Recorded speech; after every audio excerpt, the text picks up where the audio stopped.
बिस्मिल्लाहिर्रहमानिर्रहीम अस्सलाम वालेकुम वरहमतुल्लाहि वबरकातुहू। मुमताज़ तारिक वखरी गाल दे नाल हाजिर हाँ और 4 दिहाड़ियों के बाद हाजिर हाँ। मूँ जही वधी है परेशानी भी है कि तुसा असां हुण एक फैमिली की तरह हूँ। अगर एक बे नाल मुलाकात न थी तो कहीं तरह अजीब लगता है। मेरी लास्ट वाली वीडियो है कि अगर असां 2023 की बजाय 1923 दुनिया जंदे तो क्या थींदा। वो वीडियो शायद मैं तो गाल सही न समझा सकिया उसां, लेकिन हुकूमत पाकिस्तान ने 4 दिहाड़े इंटरनेट बंद कर रही। मेरी वो वीडियो की तशरीह अच्छी तरह तो करवा दी थी उसी। मैं हूँ जड़े आख्या कि जी सैलूलर टेक्नोलॉजी है ये नेट जैसे थ्रू असां एक बे को दे दूँ, एक बे नाल कमेंट कर लूँ, व्हाट्सएप पर कॉल कर सकूँ, यही एक नेमत है।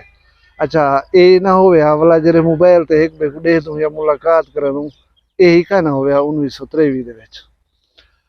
क्या है कि जरे बड़े नेटवर्क इंटरनेट बंद है, लोग एक दूजे के नाल बैठन, कचारियां कीचन, दोस्तें दावत कीचन, खाने खादे ने, बट गप लाई ने, एक बे नाल मेल मुलाकात का वक्त निकल पाए ना। तो जरे बड़े मोबाइल हो पाया 6 जने जो बैठे हो ना कट्ठे, वो अपने अपने मोबाइल ते लगे पे हो। बाद लोगों को पता 20 मिनट के बाद लगते कि इतना फिलाना बंदा बैठा तो हूँ कह नहीं कि गए पाया। ये सूरत हाल होनी है। अच्छा असा जरा मोबाइल को सिर्फ ऐसी डिवाइस समझे कि तो गाने सुनन या इन कोई यूट्यूब चैनल ते वन करे तो ड्रामे दिखे या विलाग दिखे, लेकिन ये ऐसी चीज़ क्या नहीं। 2014 दे विच 3G और 4G के लाइसेंस जिले मिलियन पाकिस्तान दे विच सर्विस आई है। तेज़ तरीन इंटरनेट आवन दे नाल ई सैक्टर दे विच कम अज कम एक इनकलाब पाकिस्तान दे विच है। अक्तूबर 2019 के आदाद शुमार के मुताबिक 7 करोड़ 30 लाख इंटरनेट इस्तेमाल करने वाले लोग हैं पाकिस्तान दे विच, जिहड़ा कुल आबादी का 34% बनना। अच्छा अक्तूबर 2019 के आदाद शुमार के मुताबिक 16 करोड़ लोग सेलुलर टेक्नोलॉजी के इस्तेफादा हासिल करने पान।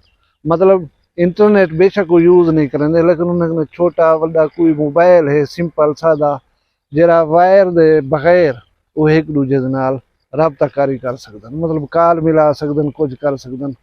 उन्हें की तादाद कुल आबादी का 77% है। हुकूमत की यह मेहरबानी को 77% को इफेक्ट नहीं किया। कॉल की सहूलत है भी एक बे को पहुँच सकते हैं। सिर्फ इंटरनेट सर्विसेज बंद हैं, जिसके नतीजे के 34% लोग मुतासर जरूर थे। हुण ऑनलाइन कारोबार होए, ऑनलाइन टैक्सी बिजनेस होए, ऑनलाइन डिलीवरी सर्विसेज होन, ये थोड़ी सोच है कि अरबें खरबें रुपए के काम यौमिया बेस के उत्ते जो थी ना। हुण वो साढ़ा यार वेला मुंडा वो वीडियो बनाई पिया कि मेरा लाख रुपए का डेली का नुकसान थी ना पे इंटरनेट ना होने की वजह।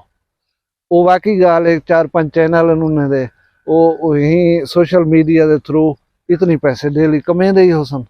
या मैं को ख्याल आंदा पे बाइक या दे कहीं गरीब ड्राइवर का जरा गरीब उतना काम करेना और अपना रोजी रोटी हासिल करेना 4 दिहाड़े उनके बगैर उनकी किमें गुजरान थी उसी ये गाल कोई सोचना है। बहरहाल टेक्नोलॉजी जो सारी जिंदगी आसानियाँ घेन के आई है। हुण ये इतनी सारी जिंदगी सरायत और अहमियत हासिल कर चुके हैं कि असा इन्हें दे बगैर बिल्कुल रह कर सकते। मतलब जिंदगी फिकी फिकी लगती है। खुशी थी भी तो नल वाला मिल कर ही इंशाल्लाह मिलते रहसूँ। अपना ढेर सारा ख्याल रखने, मैं को दुनिया याद रखने जींदे होसूँ। भला भी एक वीडियो मिलसूँ। मैं को इजाज़त दो। अल्लाह हाफ़िज़।